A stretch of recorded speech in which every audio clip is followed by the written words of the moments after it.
Hey guys, this is Ryan again. Thanks for joining us. I'm joining you from the Starbucks parking lot. Had a meeting today and didn't want to keep you guys waiting, so just pulled in, got on their Wi-Fi. Also trying out a new streaming platform, StreamYard, and hoping we don't have any technical glitches while we're doing this. Today's AMA is about screening tenants and how do we select our tenant buyers.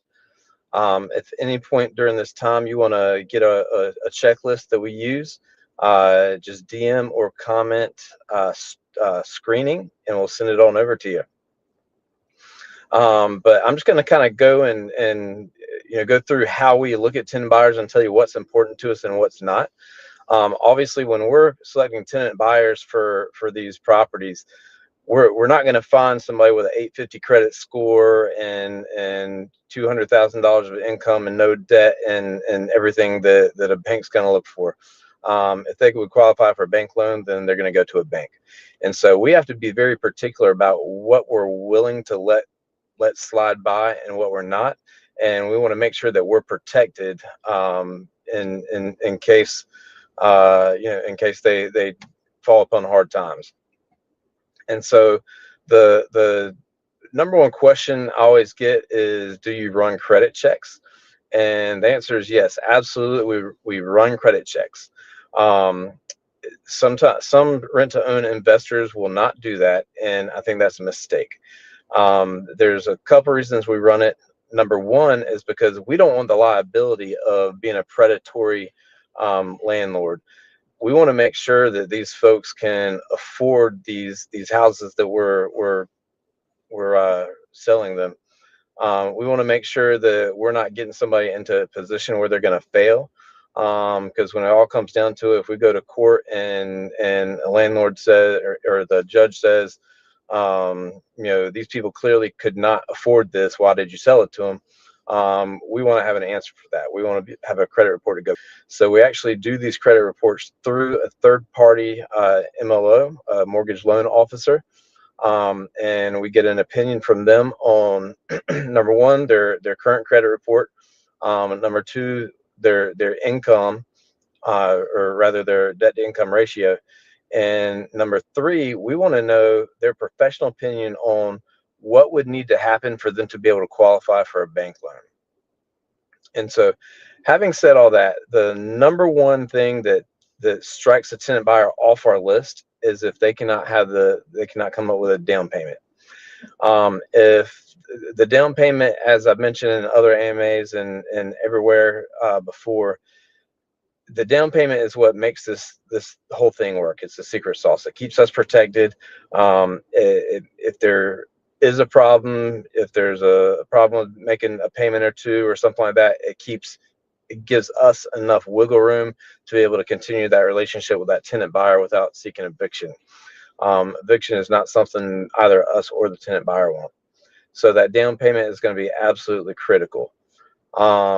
The second thing is, when we're looking at the credit report, we want to look at their income and their debt to income ratio. So we'll ask them their income and we want to verify that income. Some folks aren't going to have the same type of verifications that banks want, and that's the reason they couldn't get a bank loan. So they may not have a W-2 that has their pay stubs and stuff like that. They may not have they may get paid in cash, or they may be a contractor and they might not have a 1099. They may not file tax returns. But we want to see that money coming into their account, whether it's through Venmo, PayPal, Cash App, their bank account, however it is. We want to see that money getting to them. Once we verify that, we want to look at their debt to income ratio. If they tell us they make $5,000 a month, and so we say, okay, they have $2,500 a month that they can pay for rent minus whatever their expenses are, and they tell us that they don't have any car payments or anything like that, and then we go on their credit report and we see that they've got a car payment. Then they say, oh, well, I don't pay that anymore. That's not an acceptable answer.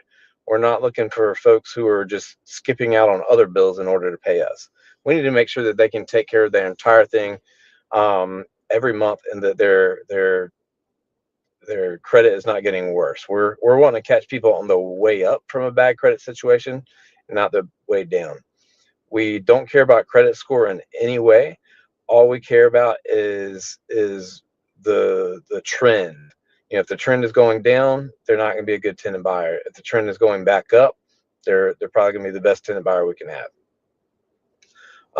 So down payment, debt to income ratio, income, and the last thing is really just a gut feeling. We just want to make sure that when we meet this tenant buyer, that they seem like they're an honest person, and we want to make sure that we don't get any kind of vibes from them, any kind of like contradicting stories or any feeling that they might be lying to us in any way.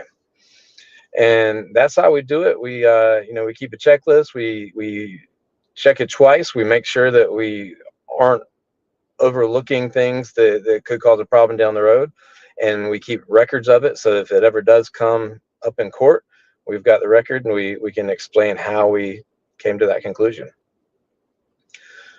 So, like I said before, you can comment or DM the word, or was it screening, and that will let us know to send you our checklist, and you can let us know how you use it. I'll go ahead and answer a few questions here. All right, right now, first I've got a rental with a tenant moving out. Is it too late to switch to this model, or do I need to sell the house first? No, absolutely. I would recommend switching to a rent-to-own model. You don't need to start from the very beginning with rent-to-own. If this tenant's moving out, just the next tenant moves in. Instead of marketing it as a long-term rental, just market it as a rent-to-own, and just make sure you're taking a down payment, checking credit, screening the tenant, just like we talked about, and then and take it from there. But no need to sell that house. All right, next one is when you look at spending behavior, are you declining people because they buy too much Starbucks? What exactly are you looking for? No, we don't care about how they're spending their money as long as they're keeping up with their obligations. No, if they buy too much Starbucks, then my wife would never own a house.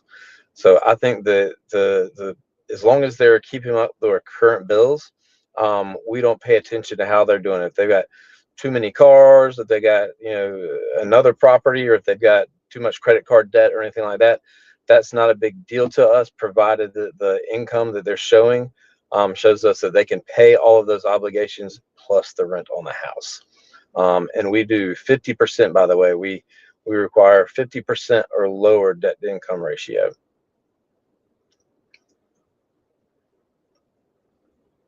All right.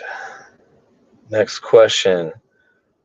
What if the applicant has changed jobs recently? Do you require them to be the same company for 5 years, or how do you find stability? We do not have a requirement.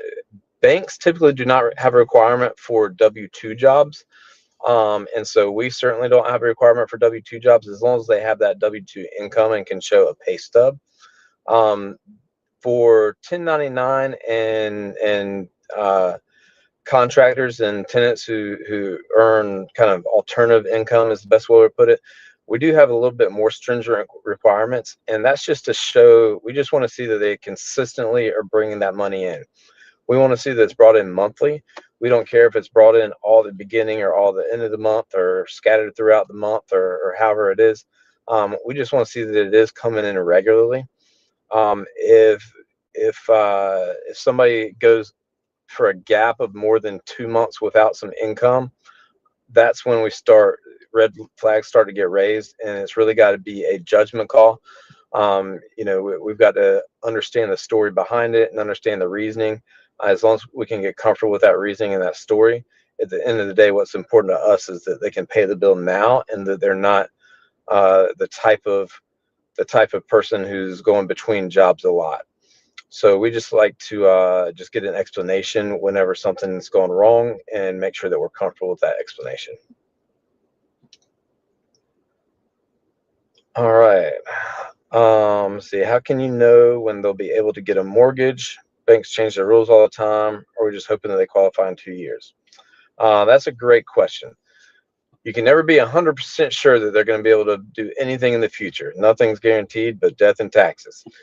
So we get our mortgage loan officer's best opinion on what would be required. If the mortgage loan officer says that, hey, they're going to need to pay down $300,000 of debt, then we know that's probably not hopeful that they're going to be able to qualify in the next 2 to 3 years.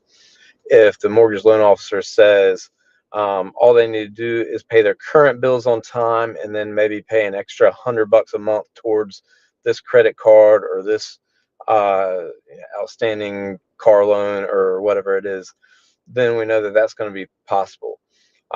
We do not and cannot plan for changes in Fannie Mae and Freddie Mac standards. Now's a good time to talk about that. I've read that they're talking about changing or reducing the minimum credit score for Fannie Mae and Freddie Mac. And we don't have any control over that. All we can do is control what we know right now. At the end of the day, if we get 2-3 years down the road and they change the lending standards and we need to extend our agreement with that tenant buyer to allow them to buy that house, we're going to be understanding of that. We're still making our return on investment. They're still paying their bills, and we're happy with it. Next question. You mentioned you have to go through all the spending habits when choosing tenants. Why go through all the trouble? Why not just pull a credit report and have a 580 credit score? Just say no. We do not have a minimum credit score. We take the credit score and throw it in the trash altogether. I have tenant buyers with 450 credit scores that are perfect payers and are doing great. And that's because they had very little credit, low credit, not because they had just torn their credit all up to pieces. And there's a big difference. Spending habits is not that important. Like I said before, as far as where they're spending the money, what's important is how much they're spending each month based on their current income.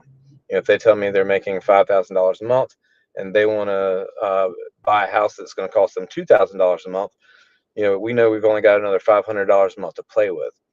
If their spending habits are showing that they're exceeding that excessively, then we're not going to do that. But yeah, we do not go by credit score. We go by their actual income, the actual life that they live, and their actual obligations. All right. Any more questions?